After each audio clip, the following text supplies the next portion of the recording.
నిర్మలమ్మ గారు వచ్చారంటే ఇంకా గోలగోల సందడండి బాగుండేది. అలాగే మా ఆర్టిస్ట్ అందరూ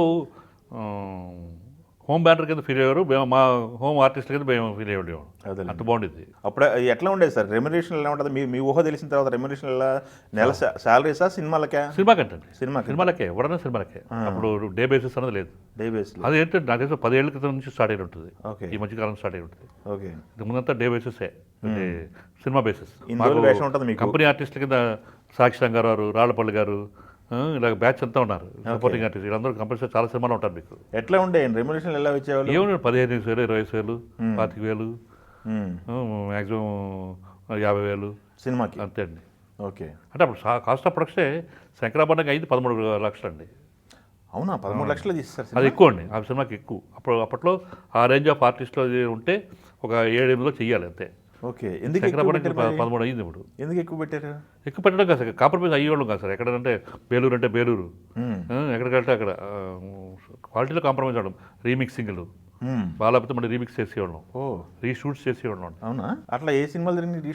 రీషూట్స్ ఎక్కువ తక్కువగానండి, టెక్నికల్ సైడ్ ఎక్కువ ఖర్చు పెట్టేవాళ్ళం అండి. రీషూట్స్ అంటే తక్కువే. సీతాకోకచిలుకలో కొంచెం రీషూట్ చేశారు. రీషూట్ కూడా కాదు, చేంజ్ అవ్వాల్సి వచ్చింది లాస్ట్లో. భారతీ రాజా గారు ట్రాజడీ ఎండ్ చేద్దామని సినిమాని, ఇద్దరు చంపేద్దామని. ఓకే. ఓకే. చంపేద్దామని క్లైమాక్స్ షూట్ చేసాం ఇక్కడ మన కన్యాకుమారి దగ్గర మొట్టమని ఆ ఊళ్ళో చేసాం. సీ బ్యాక్గ్రౌండ్ అంతా అక్కడ అలలు చాలా బాగా వస్తాయి, ఫెరోషియస్గా వస్తాయి అలలు అక్కడ. ఓకే. అక్కడ చేసాం మొత్తం 20 రోజులు అక్కడే ఉండిపోవడం మేము.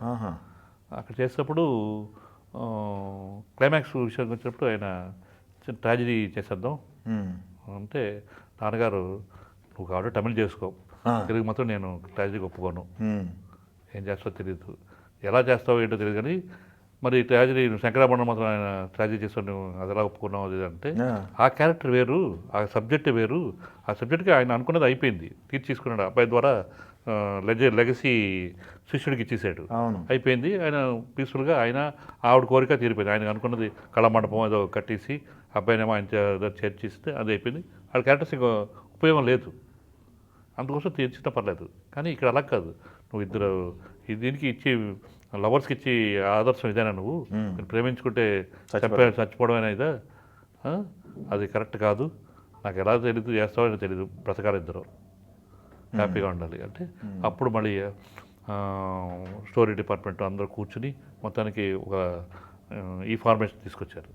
నాకు 2 రోజులు షూటింగ్ డేట్స్ ఇస్తే నేను చేస్తాను, మార్చేస్తాను, ఎడిటింగ్ టేబుల్లో మార్చేస్తాను అని చెప్పి 2 days మళ్ళీ రీషూట్ చేసి మొత్తం టేబుల్లో జిమిక్స్ చేశాడు ఆయన, ఎడిటింగ్ టేబుల్లో చేసి తమిళకి కూడా అదే మరి పెట్టుకున్నాడు మళ్ళీ.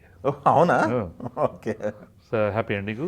2 కులాలు ఒకటో మా కులాల భేదాలు లేవు మాకు అని చెప్పి ఇద్దరు కూడా క్రాసు, అవును, జీసస్ క్రాసు ధన్యం కట్ చేసేసి అంటే మేమందరం మీకు సపోర్ట్ ఉంటామని చెప్పి చిన్నపిల్లలు ఫ్రెండ్స్ ఉంటారు కదా, వాళ్ళు వెళ్ళి అలాగ సింబాలిజంగా ఎండ్ చేశారు.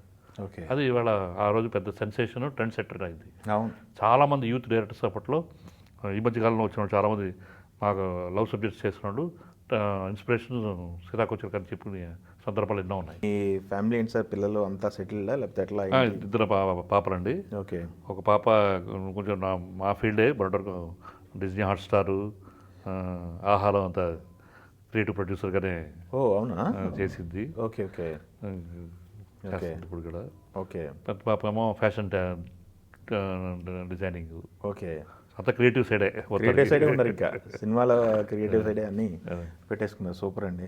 అయితే ఇంకోటిసారి ఫైనాన్షియల్గా ఏంటి పొజిషన్? ఫైనాన్షియల్గా happy sir, happy, very very very sufficient, happy. Okay. మా నాన్నగారు అందరికీ బాగా చేశారు, దాన్ని ఏమన్నా పాడు చేసుకోలేదు, ఎవరు పెంచుకున్నాం తప్ప నీట్గా హ్యాపీ. ఓకే. Very well. మాకు అసలు అది ఆ విషయంలో ఏది లేదు. పార్టీ కల్చర్ కనుక, ఏ సినిమా ఫీల్డ్ అంటే పార్టీ కల్చర్ కనుక, సాయంత్రానికి సెటప్ 4 ఫ్రెండ్స్, పార్టీ కల్చర్ అవన్నీ తక్కువ సార్ మాకు. అవేమి అటువైపు ఏమీ వెళ్ళలేదు అసలు ఆ సైడే కదా. ఏదైనా ఈవినింగ్ ఉంటే మాకు ఫిల్మ్ నగర్ కల్చరల్ సెంటర్ ఉంది, సాయంకాలం సినిమాకి సంబంధించిన చాలా మంది కలుస్తాం, ఒక 1 or 2 hours కూర్చొని చాట్ చేసుకుని అలా వచ్చేయడం. ఓకే. అంతే తప్ప పార్టీ కల్చర్ తక్కువ, బాగా కల్చరల్ యాక్టివిటీస్ తక్కువ. కల్చరల్ యాక్టివిటీస్ తక్కువ క్లబ్లో కల్చరల్ యాక్టివిటీస్ నేనే చూసుకుంటా ప్రోగ్రామ్స్ అవును.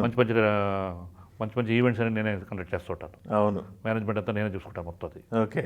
సో ఫిల్మ్ నగర్ క్లబ్కి నేను వన్ ఆఫ్ ది అవును. చైర్మన్, అది convener for cultural activities oh super. అని నేనే చూసుకుంటాను అనమాట అది. ఓకే.